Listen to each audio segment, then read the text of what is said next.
Assalamualaikum warahmatullahi wabarakatuh. Sebelumnya, perkenalkan namaku Farah Saidar Hakim dari Diota Sena 2022. Di sini selaku tentor akademik mata kuliah Mekanika Tanah 2, izin untuk memberikan penjelasan mengenai soal dan jawaban UTS Mekanika Tanah 2 2024, yang mana soal yang dipakai adalah soal dari ujian tengah semester tahun lalu yang terdiri dari dua soal, yaitu soal mengenai penurunan konsolidasi primer dan juga soal mengenai pondasi footplate simetris yang mengarah kepada beban terbagi merata yang berbentuk persegi panjang begitu. Baik, kita bahas terlebih dahulu untuk soal yang pertama. Pada soal yang pertama ini terdapat dua grafik atau dua gambar, Gambar yang pertama adalah gambar mengenai kasus yang diberikan, dan gambar yang kedua adalah grafik yang menunjukkan hubungan antara ZR pada sumbu vertikal dengan X per R yang ditunjukkan pada kurva pada yang melengkung-melengkung ini dan ditandai dengan lingkaran, kemudian terhadap faktor pengaruh atau I dalam persen. Baik, kita sebelum masuk ke grafik lebih jauh, kita pahami soalnya terlebih dahulu pada gambar, di mana di sini terdapat tangki berdiameter 2 meter dengan ki tersebut. Kita ke soal yang lebih jelas atau gambar yang lebih jelas. Tangki berdiameter 2 meter dengan ki 166,95 kN per meter persegi dengan dua jenis tanah, yaitu tanah berpasir dan juga tanah lempung. Untuk tanah berpasir adalah tanah dari sini ke sini, yaitu sedalam 2 meter kalau dari permukaan tanah, atau sedalam 1 meter dari bagian paling bawah atau dasar tangki. Karena di sini merupakan ada tangki dengan diameter 2 meter, maka beban terbagi merata yang ada di sini adalah beban terbagi merata yang berbentuk lingkaran. Baik, kita lanjut. Selanjutnya ada jenis tanah kedua, yaitu tanah yang merupakan tanah lempung normally consolidated dengan gamma saturated yang sudah ada, CC juga sudah ada atau compression indexnya sudah ada, angka poringnya E juga sudah diketahui pada soal. Oleh karena itu, karena properties dari tanah berpasir maupun tanah lempung ini sudah diketahui di soal, kita tidak perlu menghitung properties dari tanah itu masing-masing. Sehingga kita langsung masuk saja ke perhitungan dari kineto dan juga nanti perhitungan tegangan pada setiap titik yang ditinjau, yaitu pada titik P01, P02, 3, 4, dan 5. Baik, sebelum masuk ke sana, kita harus paham terlebih dahulu apa itu lempung normally consolidated.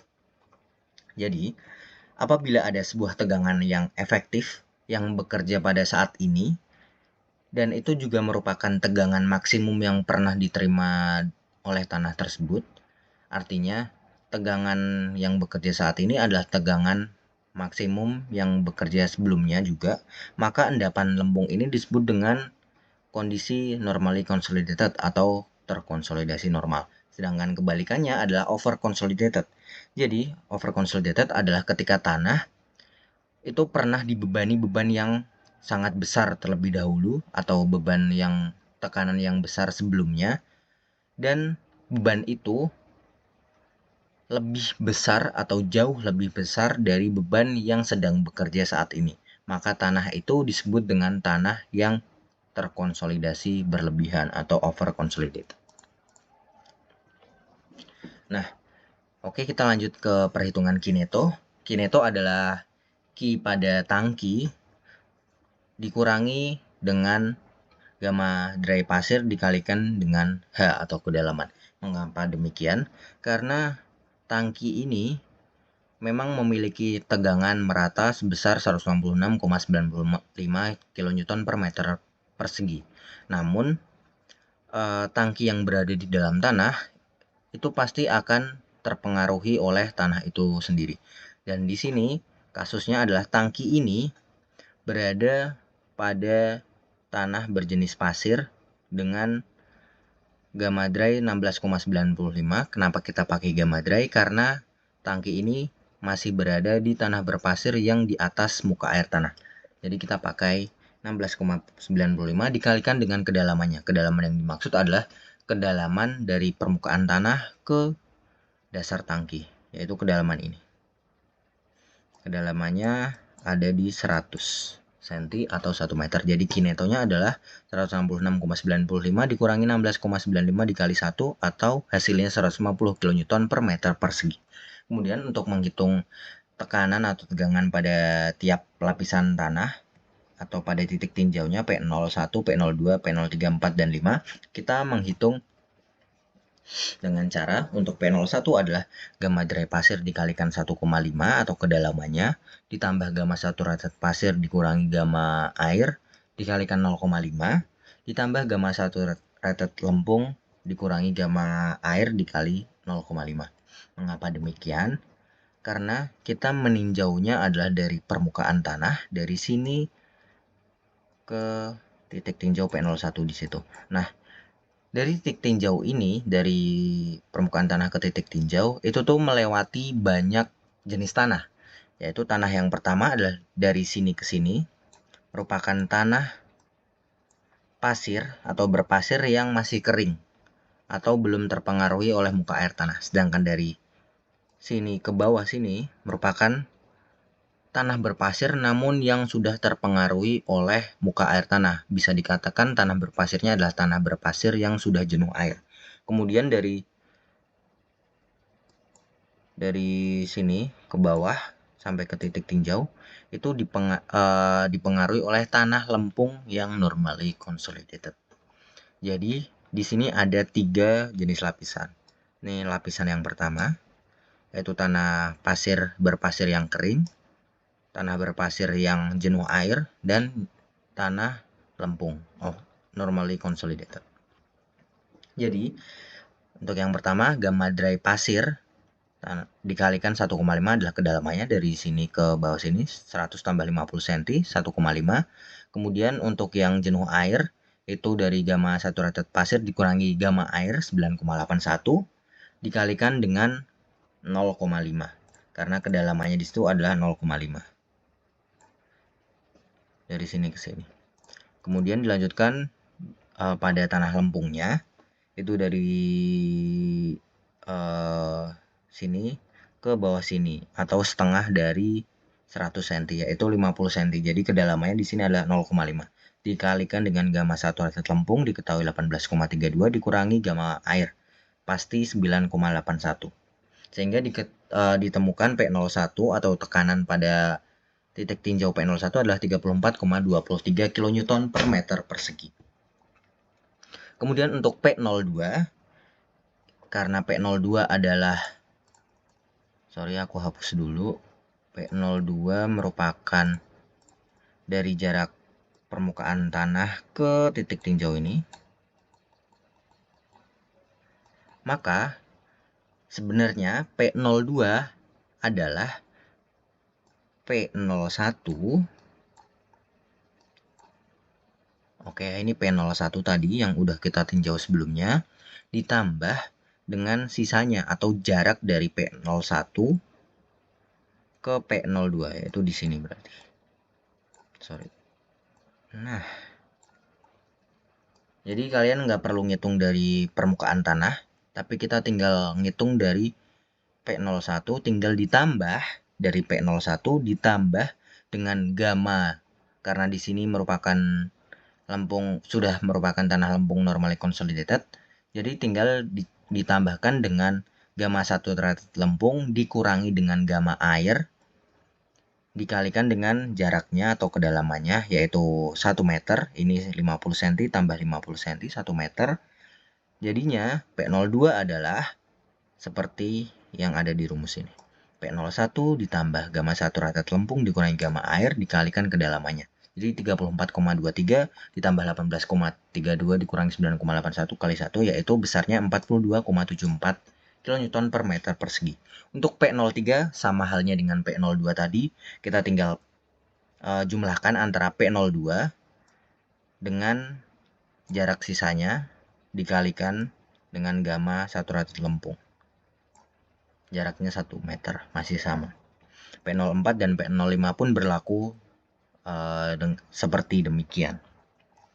Kemudian untuk tegangannya itu tidak cukup sampai di tegangan pada titik yang ditinjau, kita perlu menghitung tegangan vertikal tambahan. karena titik tinjaunya ini adalah di tengah-tengah dari tangki diameter di sini ya. Ini kan tengah-tengah dari tangki diameter. Oleh karena itu, tegangan vertikal tambahannya juga berada di pusat tangki. Karena tegangan vertikal ada di pusat tangki, maka X-nya sama dengan 0. Jadi mungkin untuk yang masih bingung kenapa X sama dengan 0, kita balik ke grafik pada soal. Ini ada diketahui di soal. Jadi, jika ini ada beban merata, ini beban merata. Kemudian, jarak dari sini ke tengah itu adalah R, atau setengah dari diameternya. Terus dari permukaan tanah ke bawah itu adalah kedalaman atau Z, dan jarak menyampingnya adalah X. Karena ini titik tinjaunya contohnya adalah di sini, maka jarak X-nya adalah dari pusat beban merata ke titik tinjaunya sejauh X. Nah, karena di sini kita titik tinjaunya ada di pusat tangki, maka dari itu jarak titik tinjau ke pusat tangki yaitu jarak pusat tangki ke pusat tangki. Bisa dikatakan seperti itu. Karena itu jaraknya adalah 0. X sama dengan 0. Kemudian R-nya adalah setengah dari diameter. Diameter 2 meter, jadi setengahnya adalah 1 meter. Sehingga kita perlu menghitung Z per R dan juga X per R pada masing-masing titik. Untuk yang pertama yang kita tinjau adalah pada titik P01. Oleh karena itu, kita menghitung kedalamannya adalah dari dasar tangki, dari sini, ke titik P01. Sehingga kedalamannya adalah sejauh 50 tambah 50 tambah setengah dari 100 atau 150 cm atau 1,5 meter. Jadi Z 1,5 meter, dan untuk P02, 3, 4, dan 5 itu selanjutnya itu masing-masing berjarak 1 meter. Jadi di sini ada 2,5 meter, 3,5 meter, 4,5 meter, dan 5,5 meter. Kemudian untuk R-nya udah ada, ini 1 meter. Jadi Z per R-nya adalah sama dengan Z. Jadi ini 1,5, 2,5, 3,5, 4,5, dan 5,5. Dan untuk X per R-nya, karena X-nya adalah 0, jadi X per R selalu 0. Dan nilai I diperoleh dari grafik yang ditampilkan pada soal. Nah, untuk cara untuk mendapatkan grafiknya adalah sebagai berikut. Untuk langkah pertama, kita harus mengetahui Z per R dan juga X per R. Karena Z per R tadi sudah kita ketahui dan X per R sudah kita ketahui, maka tinggal kita hitung saja atau kita plot di grafik saja. Untuk yang pertama, Z per R. Kita pada kedalaman P01 terlebih dahulu, yaitu Z per R-nya 1,5. Jadi ada di sini. Sehingga tinggal kita tarik garis horizontal di titik 1,5. Kita tarik. Dan kita temukan dengan kurva yang menunjukkan besar nilai X per R, yaitu besar nilai X per R-nya adalah 0. Jadi kurva yang menunjukkan nilai 0 ini yang ada di lingkaran ini, itu di sekitar sini, ya di sini. Jadi tinggal kita tarik garis saja dari bawah ke atas. Nah, gitu. Jadi besar dari I adalah yang ada di sumbu horizontalnya, yaitu besarnya adalah di sekitar 40%. Karena di pembacaan saya ini adalah lebih dari 40%, tapi tidak sampai 50%, maka saya anggap I-nya adalah 42%. Jadi mungkin dari teman-teman jika ada yang merasa itu, oh itu 45%, sebenarnya nggak terlalu masalah, karena ini merupakan cara grafis. Sehingga jika cara grafis, maka pembacaannya mungkin akan berbeda-beda tiap orang. Nah, untuk menghitung tegangan vertikal tambahnya adalah delta P sama dengan kineto 150 kN per meter persegi dikalikan dengan I-nya 42%. Kemudian untuk yang kedalaman 2,5 meter juga sama, tinggal kita tarik garisnya di sumbu vertikal ini, disesuaikan di kedalaman 2,5 meter. Kemudian tarik garis secara horizontal menyamping ke kanan, dan kita lihat pada kurva pertemuan antara garis yang kita bikin ini dengan titik atau kurva 0, dimana di sini. Nah, karena di sini saya menganggap ini adalah I-nya 20%, maka saya tulis saja pada tabel I sama dengan 20% atau 0,2, maka delta P-nya adalah kineto kali 20%, sebesar 30 kN per meter persegi. Untuk P0, 3, 4, dan 5 caranya sama dengan diplotting di grafik seperti P01 dan P02. Kemudian kita menghitung penurunan konsolidasi primernya dengan rumus SC sama dengan CC kali H per 1 plus E log P0 plus delta P per P0. Rumusnya ada di pertemuan 4 ini. Dianggap lapisan lempung terkonsolidasi normal. Jadi SC rumusnya sebagai berikut, di mana CC atau compression index-nya itu sudah diketahui di soal, sehingga koefisien pemampatan ini tidak perlu kita hitung terlebih dahulu. Namun jika diperlukan untuk dihitung, kita bisa menghitungnya dengan rumus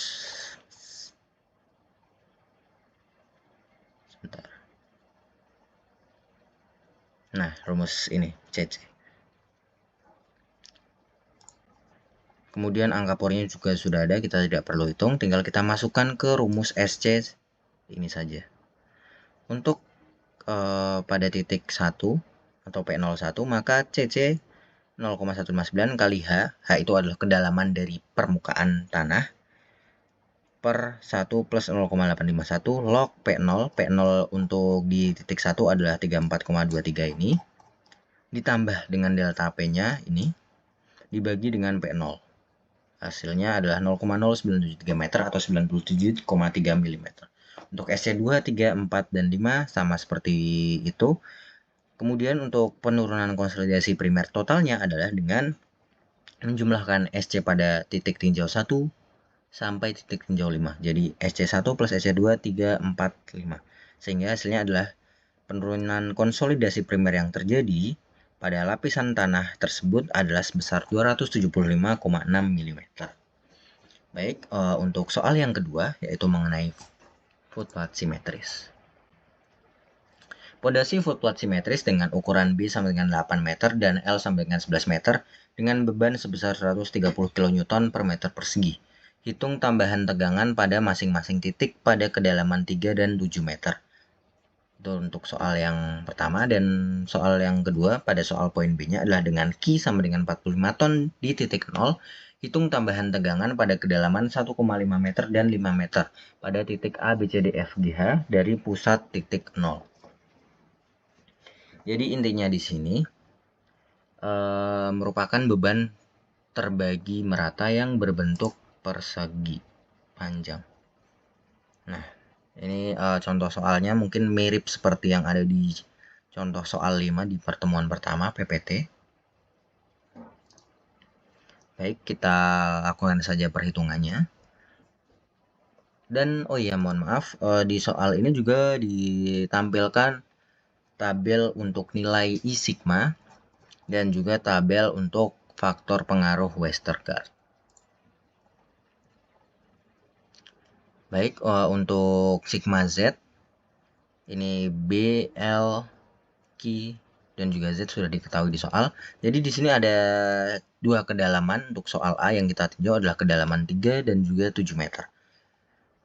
Pertama, kita harus meninjaunya itu pada titik-titik tertentu. Jadi untuk jika kita meninjau pada titik 0 dari sini, maka akan ada 4 persegi panjang begitu. Persegi panjang A, E, O, H ini, persegi panjang ini. Kemudian persegi panjang yang ini, dan juga yang ini. Begitu. Sehingga nanti untuk perhitungan sigma Z-nya adalah dengan Q dikali I sigma dikalikan dengan jumlah persegi panjang yang ada. Karena ini ada 4, jadi sigma Z-nya adalah 4 kali Q kali I sigma. Gitu. Baik, untuk yang pertama yaitu Z 3 meter. Untuk M, jika kita lihat pada tabel, M itu adalah L per Y atau L per Z sama saja. Kemudian untuk N itu adalah B per Z. Jadi untuk yang pertama di kedalaman 3 meter ini 5,5 dibagikan dengan 3 meter ketemu 1,83. Kemudian B per Z itu 4 dibagikan 3 sama dengan 1,33. Dan kita akan lihat pada tabel yang pertama, yaitu tabel I sigma untuk harga M dan N tertentu. Karena di sini M-nya adalah 1,833 dan juga 1,33. Maka kita lihat ke 1,833 M-nya.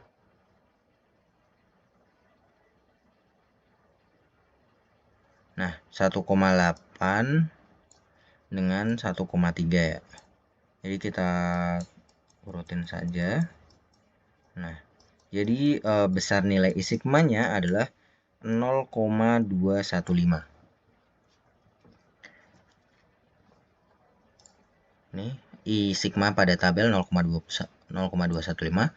Jadi besar dari sigma Z-nya itu adalah dengan 4 dikalikan Q 130 kN per meter persegi dikalikan dengan 0,215, yaitu ketemu 111,8 kN per meter persegi.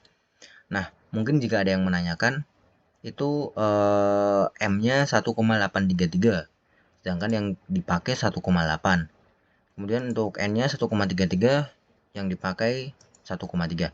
Nah, sebenarnya jika mungkin mau lebih teliti lagi, kita bisa memakai cara interpolasi. Jadi karena ini ditabelkan itu terbatas ya angka dari M dan juga N-nya, sedangkan nilai M dan N yang kita hitung itu ada berbagai kemungkinan gitu.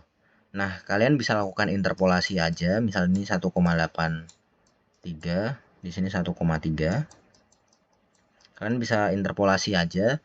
Cuman jika waktunya tidak cukup, maka kalian tinggal bulatin aja angkanya sehingga nanti dapat I tabelnya adalah I tabel dari M dan juga N yang sudah dibulatkan begitu.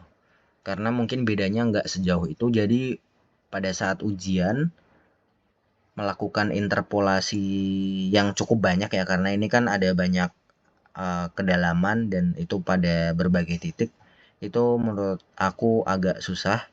Karena daripada kita kehabisan waktu, mending kita bulatin aja angka M dan juga N-nya untuk mendapatkan I sigma tabelnya, agar tidak membuang-buang waktu begitu.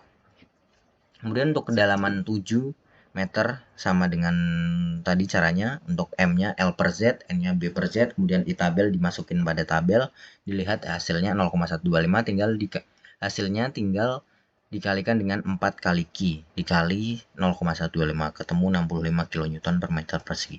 Kemudian untuk titik E dan G, jadi kita tinjauannya beda untuk titik E dan G. Jadi titiknya adalah di sini dan di sini. Jika titiknya di sini dan di sini, di E dan G, maka secara tidak langsung persegi panjangnya akan kebagi menjadi 2. Nah, persegi panjang ini dan setengahnya. Jadi lebarnya itu adalah 5,5 meter dan panjangnya itu adalah di 8 meter begitu. Untuk caranya yaitu di kedalaman 3 meter dan 7 meter caranya masih sama, menentukan M, N, I tabel, dan bedanya adalah di sigma Z-nya itu angka depannya atau N-nya ini adalah 2, karena pada titik E dan G ini hanya berlaku di dua segi 4, yaitu pada segi 4 EGDA, ini segi 4 EGDA dengan segi 4 satunya lagi yaitu EGCB begitu. Kemudian untuk titik H dan F sama juga. H dan F berarti titiknya ada di sini dihubungkan. Jadi segi 4-nya ada di yang bagian atas ini dengan yang ini. Begitu. Jadi ada 2 lagi persegi panjang atau segi 4, yaitu segi 4 HFCD dan HFBA.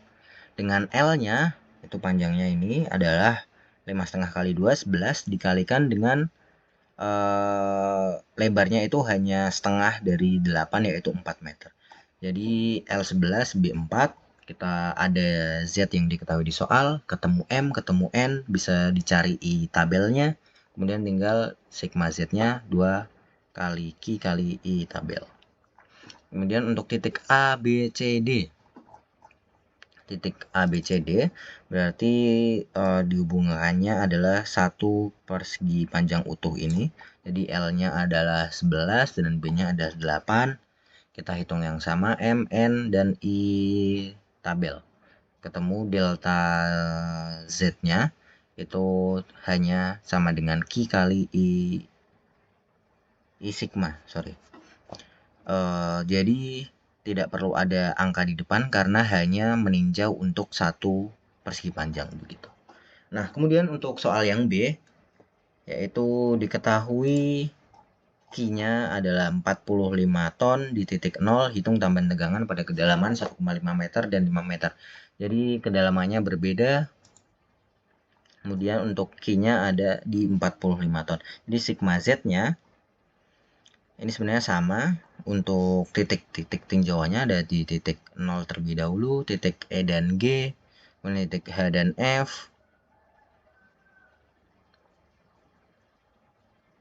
terus titik A, B, C, D atau keseluruhan. Baik, untuk soal yang B ini, bedanya tadi ada di R aja, karena ada beban tambahan, yaitu beban Q sama dengan 45 Newton, di titik 0. Jadi untuk R ini adalah jarak dari titik tinjauannya ke titik 0 yang atau titik yang ada bebannya, yaitu di titik 0 ini. Jadi contoh untuk yang pertama, yaitu kita ninjau tetap di titik 0, kemudian titik E dan G, kemudian titik H dan F, kemudian titik A, B, C, D. Karena yang pertama kita tinjau adalah di titik 0 di sini ada di tengah, dan bebannya juga ada di tengah, jadi R-nya sama dengan 0. Nah, kemudian pada soal kan diketahui kedalaman 1,5 dan juga 5 meter. Jadi kita hitung R per Z-nya. Dari 0 per 1,5 dan 0 dibagi 5 adalah nilainya 0. Jadi nilai KW atau koefisien Westergaard bisa kita lihat pada tabel. Yaitu di tabel soal, tabel harga-harga faktor pengaruh Westergaard. R per Z-nya 0, jadi KW-nya 0,3183. Jadi untuk menghitung sigma Z-nya adalah tinggal 0,3183 dikalikan Q 45 per Z-nya 1,5 dikuadratkan. Yang 5 juga sama seperti itu, ketemu 6,366 dan 0,5729. Kemudian untuk titik E dan G, titik E ada di sini, titik G ada di sini. Jadi R-nya atau jaraknya adalah jarak vertikal ini, setengah dari vertikal atau setengah dari lebarnya, yaitu sejauh 4 meter. Jadi untuk R per Z yaitu 4 dibagi dengan 1,5 ketemu 2,667. Bisa kita cari KW pada tabel dan sigma Z-nya bisa ketemu. Untuk H dan F sama, bedanya adalah jaraknya dari H atau dari titik F ke titik 0 atau titik O. Jadi jaraknya adalah setengah dari 11 meter. Jadi jaraknya dari sini ke sini. Sorry. Dari sini ke sini. Nah, adalah sejauh 5,5 meter. Jadi R-nya 5,5, Z-nya 1,5. Dan hasilnya adalah 0,01597 dan 0,9054. Kemudian mungkin yang agak beda adalah di titik A, B, C, D-nya. Titik A, B, C, D, titik A di sini, B sini, di pojok-pojok begitu ya. Jadi jaraknya bukan dari jarak A ke E, kemudian dijumlah dengan E ke 0, tapi jaraknya adalah sisi miring atau sisi diagonalnya dari sini ke sini. Jadi kita hitung dengan teorema Pythagoras, yaitu akar 5,5 dikuadratkan plus 4,5 4 kuadratkan, hasilnya adalah 6,8. Jadi jarak diagonal dari A ke 0, terus B ke 0, C ke 0, D ke 0 adalah sejauh 6,8 meter.